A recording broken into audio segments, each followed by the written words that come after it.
Alright, hello all you crazy people out there, my name is Dragonite and welcome back to Harvest December.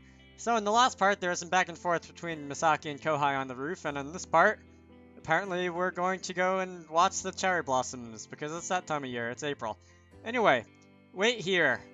I walked straight towards the vending machine. As I put in some coins I realized that I hadn't asked her what she wanted. Ow! I turned towards her. She was staring at the vegetable farms quietly. The only light we had was from the vending machine, so I couldn't see her expression well. What's wrong? Why is there just a random vending machine in an open place like this on the top screen? I pressed a cold can of coffee on the back of her neck. Yeah! She jumped back a few meters. My eyes weren't used to the dark yet, but I could sense she was startled. Really, you think? Why did you do that? Your ears. I pointed toward my own head to demonstrate.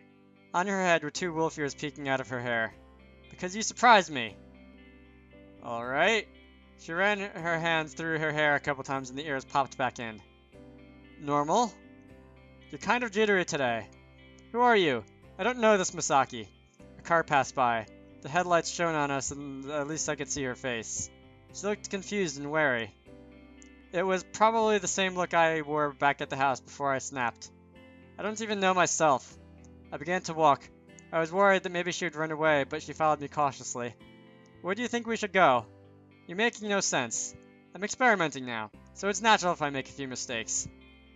I thought we were going to the cherry blossom viewing. Yeah, but I don't know where the cherry blossoms are. You're the one that gave me the invitation. Ao chuckled.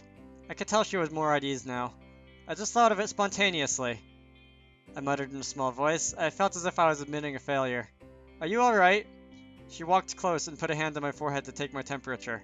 You seem okay. You're not sick, but I guess you were sick in the head to begin with. She pulled away from me, but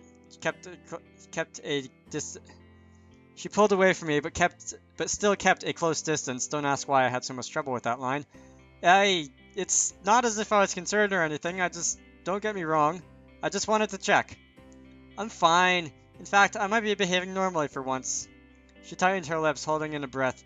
I realized she was trying to understand the meaning behind my words. I don't think I said anything that weird, though. I've got a special place we could go to. It's not far from everyone else, though. It's not too far from everyone else, too. She turned around and looked at me. I'll let you follow in secret. I'll let you in on... Wait. Oh, I'll let you in on the secret. Follow me. Okay. To my surprise, Al took me to the Tawada estate. If we walked straight on the unpaved road we were on, it would take us to where Kohai and everyone else were. Although the area was dim, the path was well worn, making it easy to follow in the dark. This way! We suddenly walked off the path through the trees. She disappeared into the darkness. And I just... Wait! I ran after her and grabbed her hand. I felt a tremor run through her body. Her hand jerked involuntarily under mine. I thought she would brush me off, but... There's a tree trunk over here. Be careful to step over it. She held my hand simply. The direction Al was walking in didn't have too much moonlight. It might have been easier for her being the daughter of a local god, but I had to tread carefully and follow her lead through the dark. Despite it all, I was calm. As long as I had her in hand, I thought everything would be alright. It was right to take her hand instinctively. I just got afraid she would go away. Alright. I checked my cell phone. Not even half an hour had passed since we started walking. The backlight of my phone served as a flashlight. Even though we were in a secluded area, I could tell the area was tended. The people from Tawada come here to pick mountain vegetables. The people from Tawada come here to pick mountain vegetables, Ao explained. We're here. We walked out into a small open area. There were a lot of sakura everywhere, but Ao was a bit hesitant and talked more quickly as if she needed to make an excuse. I thought you'd want to see this. The area was barely the size of my room, but in the middle there was a sakura tree with branches that spread out wide and low. I was there. Ao was there. We walked hand in hand to the bottom of the tree. Here. I handed her the can of coffee I was holding in my hand and pulled out another from my pocket. I sat down by the tree with the tree trunk against my back. I'm wearing a pretty expensive skirt, you know, she complained, but she didn't seem to mind as she sat down next to me. A toast. To what? Ao asked. To your beauty. She looked away so quickly I was afraid she would crick her neck. Don't joke like that, Ao said awkwardly after a stretch of silence. You weren't joking, were you? No, I wasn't. After all this time, you suddenly being sweet to me. I slowly turned to look my way. I could get used to that. Sure you can. I took a mouthful of my coffee. Coffee was essential for Sakura viewing, or at least that's what Dad taught me.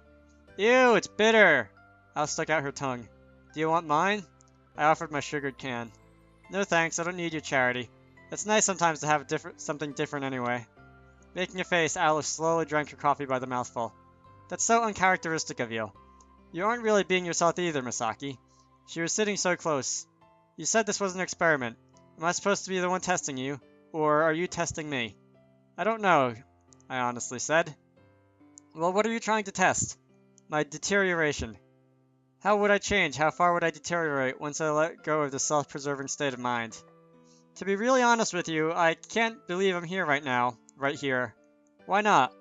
I thought you'd take control of me back in the house. I thought that would be the end of me. It was the other way around, she said as she looked up at the tree. I did the same. A sakura petal fell and drifted to the ground. I was afraid of you back there. You were completely different from your innocent boy I knew, and I'm the reason you changed so much, aren't I? I thought I'd get devoured by you and by what I created in you. The wind blew by, taking a handful of sakura blossoms with it. But now you've changed again. What made the difference? Learn to love. That's what I was... Oops. Cool, so I can mess around with the D-pad and press buttons and make things happen. Okay. I sloshed my coffee around in the can. That's your experiment. I nodded. You love me? I shook my head. That's not an accurate answer. I just don't really know how. I see. I think I understand now. I kept quiet, waiting for her to continue. I've never met anyone that felt about me the way you do. Everything's always worked out the way I want it to. I've always been the dominant party. You know that, right? I was one of your conquests too in the past. Once I got what I want, what followed was subservience and infatuation. I was content with that. I was happy with the way things were working out. But then I met you. Emphasis on words. She finished the rest of her coffee and put the empty can by her feet. And now, because of you, that's not enough anymore. Al began to cry. I hate being so weak. We had both become weaker. This is an experiment, right? Yeah. What's going to happen after this? I'll do the next experiment. Haha, you're so cold. And I'm the one that turned you that way. I just wish you were a normal boy. Sorry to disappoint. My cell phone rang. It was from Kohai. We were running out of time. I said I'd show you a secret, remember? Wasn't that the sakura tree? I wanted to show you what little godly powers I have left. She stood up. No. I grabbed a hold of her hand. Don't go. Who is I? Who is the boy pleading for her to stay? She pouted a little, but then smiled. It's prettier if we had more space, but... She looked like a normal girl now. She sat down again. Evoke. Her eyes turned blue. Her wolf ears perked out. The sakura bow above us was bent downward like an umbrella.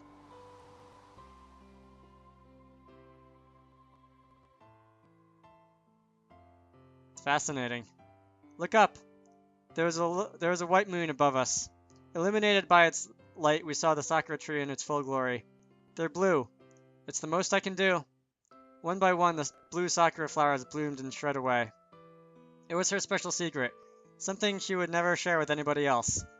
I had been allowed to step inside an intimate part of her. I knew myself to be someone against invasion of any sort, but there I was, accepting a part of her in silence. We looked up. We looked up together till the last sakura bloom fell. Spring to snow. How long have I been reading? 10 minutes. I'll keep going. I should storm in and yell at them, Yuki Tawada thought. Oh, is this Yuki's point of view now? But she was frozen on the spot, her energy drained out of her, unable to express any anger. The blue sakura petals swirled in the air and brushed by her cheek as they were carried away by the wind. It was a breathtaking view. If only Masaki and Ao weren't there together. Just like usual, react just like usual, she chanted to herself.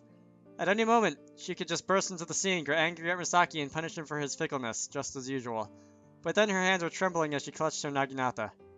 Who was that girl, leaning against Masaki's shoulder, looking up at the sakura blossoms? She didn't recognize that girl. That was another Ao Tagami that she didn't know. What had Masaki done? How did he change Ao? There was an understanding, an air of gentleness between them. When Ash smiled, he would respond with one of his own. Why wasn't that... Why wasn't it that... Why wasn't it her that was sitting next to him now? Was she not what he needed? Why was she not chosen? I'm right here, she whispered. Her heart lightened and ached for him. She loved him so much it hurt. It was impossible to stay away. But she didn't even have the right to be there now. The moonlight was unforgiving. She didn't want to see. The two leaned in towards one another. She tore her gaze away and turned around. She began to run. She ran downhill through the woods, the spring air chilling her skin. She placed one hand on her heart. It burned with pain. Later that night, Hanami went down just like any other year. Epilogue. Alright, this hasn't been that long, but I'm going to end this off here. So, woohoo, home is best. Yeah, so, I hope you all enjoyed that. That was a little bit more calm than usual in this chapter. That was a little more calm than I'm used to seeing in this chapter. My name is Dragonite. I hope you all enjoyed that, and I will see you all later.